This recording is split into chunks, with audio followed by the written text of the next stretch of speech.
Ó Deus, que glorificastes São Marcos, vosso evangelista, com a graça de pregar o Evangelho, concedei-nos progredir de tal modo em seus ensinamentos que sigamos fielmente os passos de Cristo.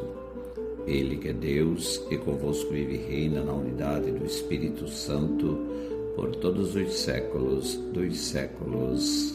Amém.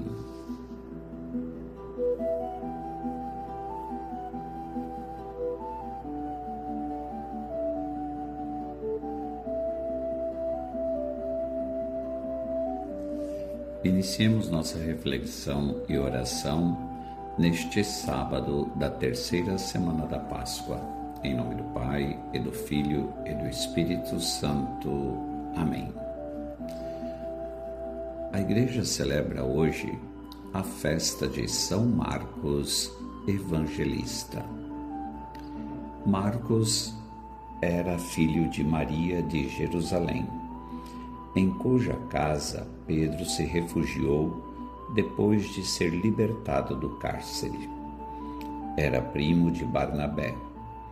Acompanhou o apóstolo Paulo na sua primeira viagem a Roma e esteve próximo dele durante a sua prisão em Roma. Depois, tornou-se discípulo de Pedro, de cuja pregação se fez intérprete no Evangelho que escreveu. O seu Evangelho é comumente reconhecido como o mais antigo, utilizado e completado por Mateus e por Lucas. Parece que também os grandes discursos da primeira parte dos Atos dos Apóstolos são uma retomada e desenvolvimento do Evangelho de Marcos, a partir de Marcos capítulo 1, versículo 15. É-lhe atribuída a fundação da Igreja de Alexandria.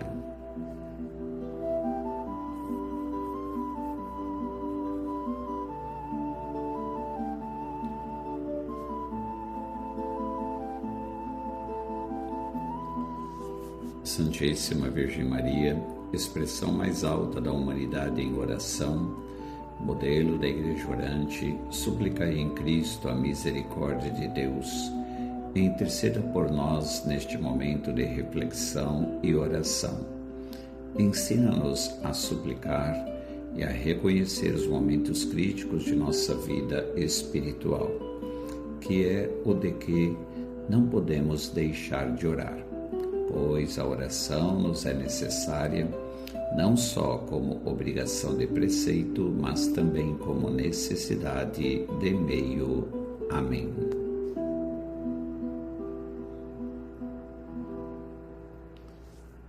Meus irmãos e minhas irmãs, a liturgia desta festa nos coloca diante da primeira carta de Pedro, capítulo 5, versículos de 5 a 14. E gostaria de destacar com vocês o versículo 13, que nos diz: Marcos, o meu filho. Por que estamos lendo a primeira carta de São Pedro no dia da festa de São Marcos? Porque, segundo a antiga tradição, Marcos passou um tempo, quando jovem, trabalhando com Pedro em Roma.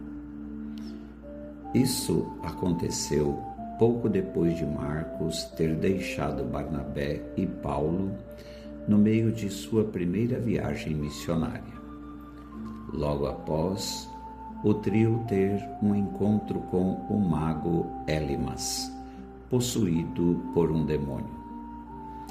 Talvez Marcos tenha sentido que não conseguiria lidar com os rigores da vida na estrada, ou talvez o incidente com o mago o tenha assustado demais.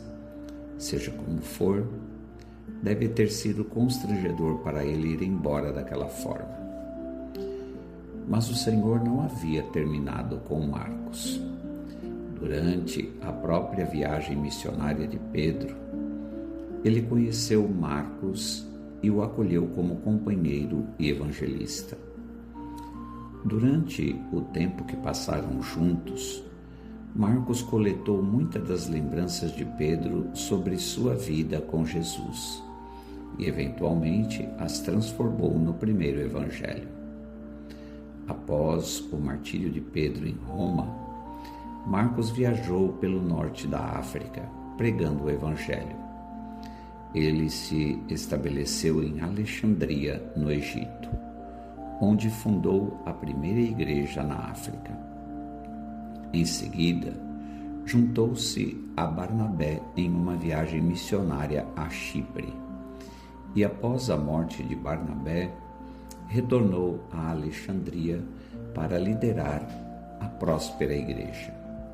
Ele passou seus últimos anos lá, até ser martirizado em 68 depois de Cristo. Que jornada!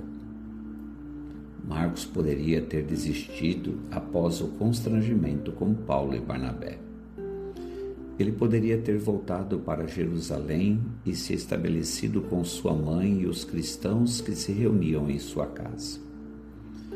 Mas a mensagem do Evangelho era irresistível. Marcos precisava continuar compartilhando-a. Assim, ele passou de missionário fracassado e filho adotivo do primeiro Papa a autor do primeiro Evangelho e ao fundador do cristianismo em uma das maiores cidades do mundo. Jesus não desistiu de Marcos e não desistirá de você. Portanto, não deixe que seus erros passados definam você. Continue confiando no Senhor e em seu plano perfeito para a sua vida. Jesus, obrigado por ser tão fiel a mim quanto foi com Marcos.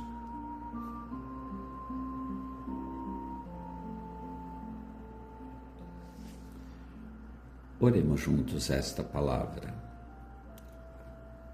Senhor Deus, Pai de misericórdia, na luz da Tua palavra proclamada por São Marcos, evangelista, eu me coloco hoje diante de Ti com o coração humilde e vigilante.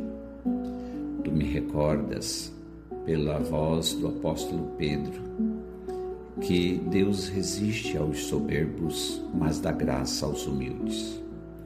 Por isso, desarme em mim todo orgulho escondido, toda autossuficiência silenciosa, e ensina-me a revestir-me da verdadeira humildade, aquela que nasce da confiança em Ti. Senhor, lanço sobre Ti todas as minhas preocupações, porque sei que cuidas de mim.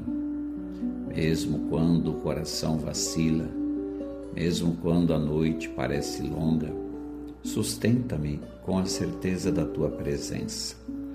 Torna-me sóbrio e vigilante no espírito, para que eu não me deixe enganar pelas vozes que me afastam de Ti.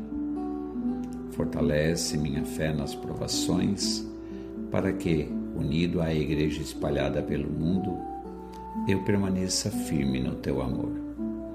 E depois de todo o combate, concede-me experimentar a Tua graça que restaura. Confirme e fortalece até que em Ti eu encontre a plenitude da paz. A Ti, Senhor, a glória pelos séculos dos séculos. Amém.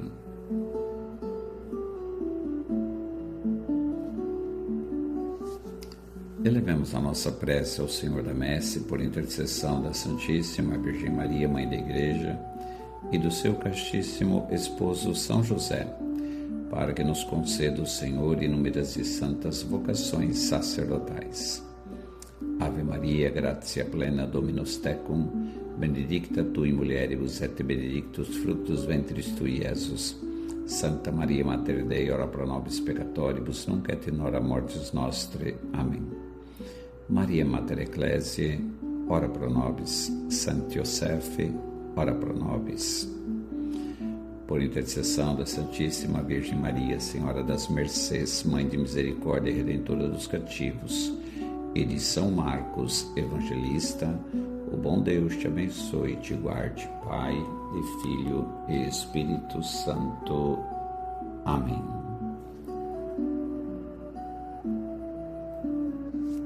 Até amanhã, se Deus assim o permitir.